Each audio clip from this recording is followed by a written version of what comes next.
It was 11:45 p.m. on a Friday night in North London. A girl named Tasha stood alone at the bus stop on Camden Road. She was 21 years old, wore a black hoodie, jeans and white trainers. She had just left a friend's flat after a party. The streets were quiet. A few cars passed. Tasha looked at her phone. Her battery was low. The bus stop sign showed the last bus to Holloway would arrive in 3 minutes. Tasha looked around. No one else was waiting. She checked the time again and sighed. She needed to get home before midnight because her mother didn't like her being out late. The bus pulled up. It was empty except for the driver. Tasha got on, tapped her card and walked to the back. The driver, a man in his 50s named Paul, gave her a short glance and looked away. Tasha sat near the window. She placed her bag beside her and looked out. The bus moved slowly through the dark streets.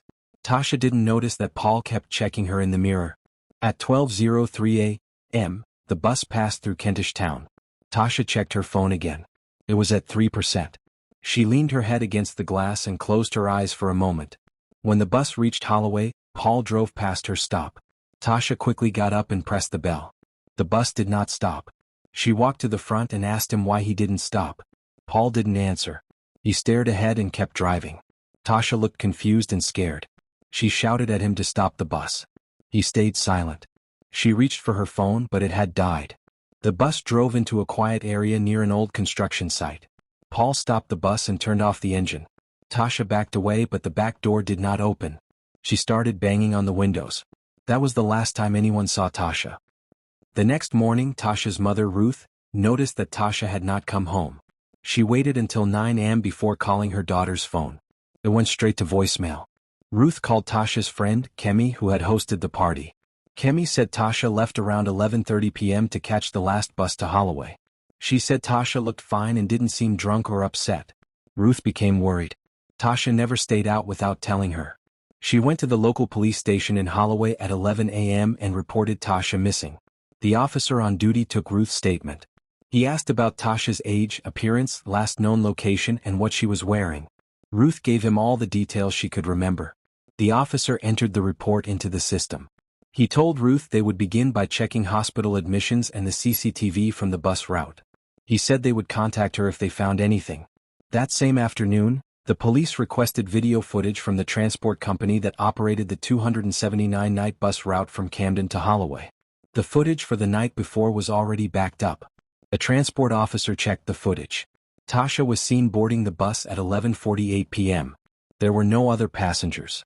The driver that night was Paul Miller. He had been with the company for 8 years. The video feed from the bus had strange gaps. After Tasha sat down, the feed cut out for 15 minutes. When it came back, the bus was empty. There was no sign of Tasha leaving. The transport company flagged the footage and sent it to the police. They also sent in a report that Paul had failed to return the bus to the depot on time. He came in 1 hour late and said nothing to explain it. 2 officers visited Paul's home in Islington that evening. He lived alone in a small flat. He looked tired but calm. They asked him about his shift the night before. Paul said nothing unusual happened. He said a girl got on the bus but she got off at her stop. He claimed he didn't remember her face or clothes. He told them he drove the rest of the route and returned to the depot. The officers informed him that the girl, Tasha, had not made it home. Paul said he did not know anything about that. He said he had been tired during the shift and didn't pay attention. The police noted his answers and left. They did not have enough evidence to arrest him. But they added him to the list of persons of interest. The investigation continued. Ruth began posting Tasha's photo on social media. The post showed Tasha in a white hoodie, smiling. It included the words, "Missing since Friday night. Last seen on Camden Road bus stop." By the next day the post had gone viral. People began sharing it across London. Some tagged the bus company. Others demanded to know why the last bus had no working camera footage. Paul returned to work 2 days after Tasha's disappearance. His supervisor called him into the office for a review. Paul was asked again about the missing footage and his late return to the depot. Paul gave the same answers. He said he finished his route as usual, parked the bus and went home. He claimed the bus cameras were not working properly. He did not seem nervous. The supervisor told Paul to keep driving his usual night route. The company had no proof against him. They were waiting for the police to complete their investigation. That night, Paul got into a new bus. He checked the mirrors, lights and route details. The night was quiet. He began driving at 10:30 p.m., from the depot near Finsbury Park. The first few stops were normal. A few passengers got on and off. Paul kept his eyes on the road. He did not speak to anyone. He drove past the stop where Tasha had boarded days before. When he passed Camden Road at 11:45 p.m., the bus lights flickered. The screen showing the route details went blank for 5 seconds. Paul looked at it but kept driving. At 11:48 p.m., the exact time Tasha had boarded the bus before, the rear door made a hissing sound as if it had opened by itself. Paul looked in the mirror. No one was there. He pressed the control to lock the back doors and kept going. The lights inside the bus dimmed again. He adjusted the settings on the dashboard, thinking it was a fault. Just after midnight, Paul heard soft footsteps behind him. He turned quickly and saw nothing. He pulled the bus over and got out of the driver's seat. He walked down the aisle. The bus was empty. Paul sat back down and drove on. As he approached Holloway, he saw a girl sitting at the back in the reflection of the side mirror. She wore a white hoodie and sat still. He looked back with his eyes but no one was there. He turned back to the mirror. The girl was still sitting. Paul's hands began to shake. He turned up the radio to cover the silence. When he reached the Holloway stop, the bus doors did not open. He tried pressing the button. The system froze. The girl's reflection was now closer to the front of the bus. Paul turned off the engine and stepped outside. He breathed heavily and lit a cigarette. The street was empty. He looked at the bus windows. There was no girl inside anymore. He got back into the bus and finished the shift. He did not speak to anyone. He parked the bus at the depot and signed out without saying a word. That night, Paul could not sleep. He sat in the dark living room of his flat. Every time he closed his eyes, he saw the girl's reflection in the mirror, sitting still, watching him. The police received the full footage of Paul's bus shift 2 nights after Tasha's disappearance. They watched the video carefully. The timestamp showed the bus past Tasha's stop, but the video froze from 11:48 p.m. to 12 p.m. One officer noticed something strange in the still frame before the video cut off. In the corner of the image there was a faint outline of someone sitting at the back. It looked like a young woman. They visited the depot and asked to inspect the bus Paul had driven. The bus had already been cleaned and reused. The data storage system had no new problems recorded. The officers asked for Paul's shift record and route logs. Everything appeared normal. But the officers had doubts.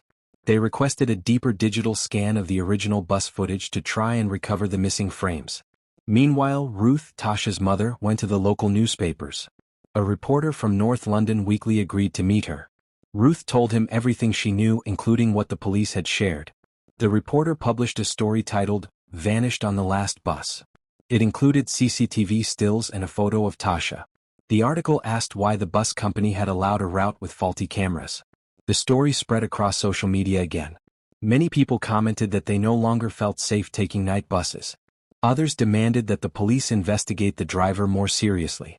At the depot, other drivers started whispering about Paul. Some said he looked pale and tired. One cleaner claimed he heard Paul talking to himself inside an empty bus after his shift. Paul noticed people staring at him more often. A few avoided speaking to him. One night, another driver refused to swap a shift with him, saying he didn't want to drive her route. Paul told his supervisor he wanted to take a break. The supervisor refused, saying they were already short-staffed. Paul kept working but started taking pills to help him sleep during the day. Each night, Paul saw the same reflection. The girl would appear in the mirror at 11:48 p.m. and disappear near Holloway. Sometimes the bus lights would flicker even if no one was on board. Paul began to feel watched all the time. Even during the day he avoided mirrors. He stopped using his bathroom mirror completely and covered it with a towel. He went back to the police station and said he wanted to update his statement. He told the officer that the girl may not have left the bus where he thought. He said maybe she got off earlier, but he didn't remember clearly. The officer listened but asked why Paul had said something different the first time. Paul said he was confused and tired. The officer wrote down the new statement and said it would be reviewed. The lead investigator marked Paul's file again. Now, Paul was officially considered a suspect, but there was still no direct proof against him. The case was still open. Tasha was still missing. 1 week after Tasha went missing, a man named Jordan came forward. He was 26 years old and lived in Camden. He read the news article about the missing girl and the night bus. Jordan told the police he had also taken the 279 night bus on the same night as Tasha. He had boarded 3 stops after Camden Road, around 11:52 p.m., but got off quickly. He said he remembered seeing a girl at the back of the bus. She wore a black hoodie and looked sleepy. He didn't speak to her but noticed the driver kept staring in the mirror. Jordan said he felt uncomfortable on the bus. The lights were dim and the atmosphere felt strange. After 2 stops he pressed the bell and got off. He walked home instead. The police were surprised. Paul's report said no other passengers were on the bus that night. The video footage was too corrupted to confirm who else was on board after 11:48 p.m. Jordan was asked to describe the driver. He gave a clear description that matched Paul. He said the man looked tired and had dark circles under his eyes. Jordan also mentioned something else. As he was leaving the bus, he saw the driver lock the rear doors before the bus arrived at the next stop. He found it strange at the time. The investigators added Jordan's statement to the case file. Now they had someone who could place Tasha on the bus and confirm the driver's odd behavior. Police returned to interview Paul again. They asked if anyone else had been on the bus. Paul said no. When told about Jordan, Paul paused and said, "I don't remember him." The lead officer asked Paul why he reported an empty bus when there was at least one other person on board. Paul said he must have forgotten because the night was quiet. The officer asked Paul about the rear door lock. Paul said it was routine to lock it for safety. But the officer told him there were no rules requiring early locking before a stop. Paul became defensive and asked if he was being accused of something. The officer said it was an investigation, and they needed the full truth to help find the girl. After the interview, Paul sat alone in his flat. He drank from a glass of water and stared at the blank television. He started hearing sounds in his hallway like footsteps. He walked to the hall and turned on the light. Nothing was there. He checked the door. It was locked. He turned around and saw a wet footprint on the wooden floor. Paul backed away and returned to his living room. He sat down, shaking. He knew the girl was still with him. He began to whisper, "I'm sorry," even though no one else was in the room. Paul did not go to work the next night. He called in sick for the first time in over a year. His supervisor noted it in the system but did not ask further questions. Paul stayed inside his flat with all the lights on. He kept the curtains closed and the front door locked. He sat on the sofa and held the TV remote, but the screen stayed off. Around midnight, Paul heard a knock on his window. His flat was on the 2nd floor. He stood up slowly and pulled back the curtain. No one was there. He sat back down and stared at the blank TV. Without touching the remote, the screen switched on. A CCTV-like image appeared, showing the inside of a bus. It was empty except for one girl at the back. Paul stood up and unplugged the TV. The screen stayed on. He turned to the hallway. His bathroom light flickered. He walked slowly toward it. Inside the bathroom, the mirror was no longer covered. He saw his reflection, and someone else behind him. He turned around quickly. No one was there. The water tap turned on by itself. Cold water filled the sink. Paul turned it off with shaking hands. He stepped back and left the bathroom. His hands were wet and cold. He walked to the kitchen and opened a drawer. Inside he found the same bus ticket Tasha had used. He knew he had thrown it away before. Now it was back. Paul called the depot and said he wanted to resign. The supervisor was surprised but accepted. Paul said he would not return and ended the call. That night Paul did not sleep. He kept hearing faint breathing sounds coming from the hallway. He checked several times but no one was there. At 3 a.m., Paul's phone rang once. The screen showed unknown number. He didn't answer. When he checked his voicemail, there was only silence. Then a girl's soft voice saying, "Why didn't you stop the bus?" Paul dropped the phone. It hit the floor and cracked. He sat on the floor and began crying. He covered his ears, but the voice echoed in his mind again and again. The next morning, Paul packed a small bag. He left the flat and walked to his brother's house in a different part of the city. He didn't tell anyone where he was going. At his brother's house, Paul asked for a spare room. He said he needed time away from the city. He did not explain what had happened. He just said, "I did something wrong." That night, even in the new house, Paul saw her reflection in the mirror again. She sat silently wearing the same hoodie, her face still. He knew running away would not help. At the police station, the investigation team received the results from the digital scan of the corrupted bus footage. Several frames were recovered from the missing 18-minute gap. In one of the recovered frames, Tasha was seen standing near the front of the bus, facing the driver. Her face looked confused. Her mouth was open as if she was speaking. Another frame showed Paul standing up from his seat. He was facing Tasha. His arm was slightly raised. The next 2 frames were blurry, but the last one showed the bus empty again. The investigators met with their supervisor and agreed the footage raised serious questions. They could not see what happened between the frames, but it showed that Paul had left his seat and interacted with Tasha. The team decided to treat the case as a possible abduction. They contacted Ruth, Tasha's mother, and explained that new evidence was being reviewed and that the case had been upgraded. A search warrant was issued for Paul's flat in Islington. Officers visited early in the morning, but Paul was not home. His neighbor told them he left 2 days earlier with a small bag. Inside the flat, the officers found little furniture. The bathroom mirror was covered with a towel. In the bin, they found a broken mobile phone and pieces of a transport company uniform. On the kitchen counter, there was a folded piece of paper. It had only one line written in shaky handwriting: "I see her every night." The officers collected it as evidence. Police traced Paul's phone location history before it broke. They found he had traveled to Tottenham and stopped in a quiet residential street. They began searching the area. One officer knocked on the door of Paul's brother, Dan. Dan answered and said Paul was inside. Paul was called out and did not resist. He sat down calmly when officers asked him to. The lead officer told Paul they had recovered part of the bus video. He asked Paul again what happened that night. Paul looked down and said, "I don't remember everything." The officer said the footage showed him standing up and facing the girl. Paul nodded and said, "I didn't hurt her on purpose." This was the first time he admitted something happened.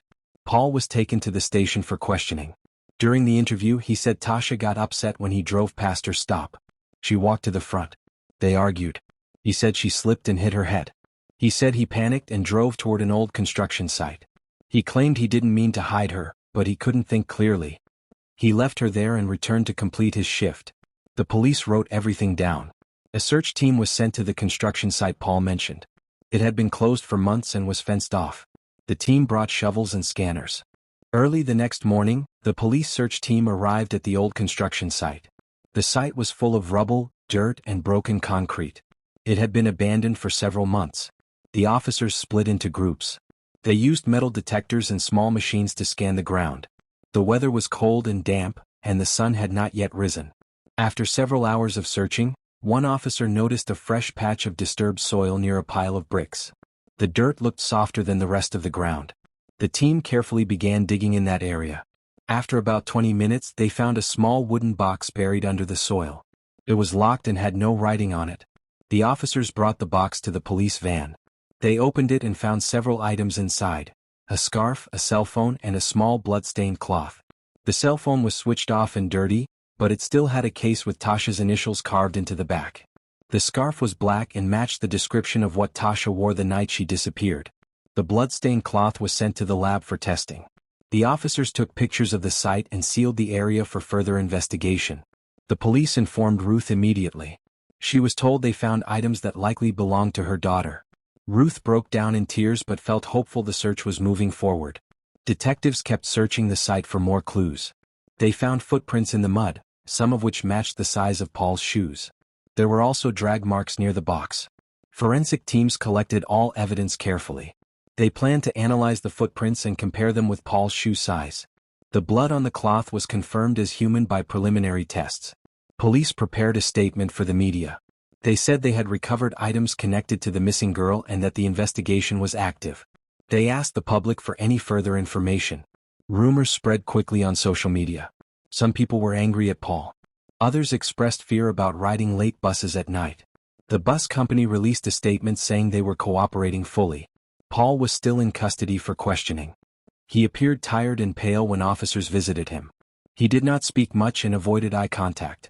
The detectives told Paul about the discovery. He remained silent for a long time, then finally said, "I'm sorry. I didn't want this to happen." The case moved to the next phase as police prepared to search more areas near the site. They hoped to find Tasha alive or at least learn what truly happened. After several days in custody, Paul was brought into the police interview room again. The detectives told him the evidence found near the construction site was strong. They asked Paul to tell the full truth about the night Tasha disappeared. At first, he remained silent and looked down at the table. Slowly, Paul began to speak. He said he was tired and stressed that night. When Tasha asked him to stop the bus, he said no because he was angry. Paul admitted that they argued on the bus. He said he grabbed Tasha's arm to stop her from getting closer to the driver's seat. He said Tasha lost her balance and fell. He panicked and stopped the bus near the construction site. He got off and left her there. Paul said he went back to the bus and finished his shift, hoping no one would find out what had happened. The detectives pressed him for more details. Paul said he heard noises after he left but was too scared to look back. He told the officers he regretted what he did every day. He said he wanted to help find Tasha and fix what he broke. The detectives explained to Paul that the truth was important for Tasha's family. They asked him to cooperate fully with the search. Paul agreed. He gave the officers the exact location of the spot where he left Tasha. He also said he wanted to tell them everything else he remembered. The police called more officers to the site. They began a thorough search with special equipment to find Tasha. Meanwhile, Ruth waited anxiously at the police station. She hoped the search would bring news about her daughter. Hours passed. The police sent regular updates. They said the search was difficult because the area was large and dangerous. At the end of the day, the police told Ruth they had not found Tasha yet. They said they would continue the search the next day. Ruth thanked the officers and stayed hopeful. She believed the truth would come out, and her daughter would be found. Early the next morning, police returned to the construction site. They searched the area carefully with flashlights and equipment designed to find people under debris. After some time, one officer found a small opening beneath a pile of rubble. They called others to help clear the stones and dirt. Soon they uncovered Tasha. She was unconscious but alive. Her clothes were dirty, and she had a small head injury but was breathing steadily. The officers quickly carried her to an ambulance waiting nearby. She was taken to the hospital for treatment and observation. Ruth was called to the hospital. When she saw Tasha awake and breathing, she cried tears of relief and hugged her daughter tightly. Doctors said Tasha would recover fully but needed rest and care. They said she had been trapped for several days but had survived without food or water. Paul was arrested and charged with negligence and abandonment. The police said the investigation was ongoing to determine if further charges were needed. Paul showed remorse and said he wished he could undo what happened. He agreed to help the police in any way to make things right. Tasha slowly healed. She returned home with her mother. The bus company apologized publicly and promised to improve safety on night routes. The city held a small memorial for Tasha's survival. People spoke about the importance of caring for others and reporting suspicious behavior. Ruth thanked the police and community for their support. She said she hoped no other family would suffer as hers did. Paul's trial began months later. The court listened to all evidence. He was sentenced to community service and required to attend counseling. Tasha spoke to the court, saying she wanted to move forward but never forget the experience. She said she hoped the bus company and city would make changes. The police improved their procedures for night bus safety. New cameras were installed and drivers were trained to report unusual events. The story of Tasha and the last bus to Holloway became a reminder across the city to stay aware, to help each other, and to speak out when something is wrong. The end. Thank you for watching the video to the end. If you find this video interesting, do well to hit the subscription button, and don't forget to turn on the notification bell for new stories.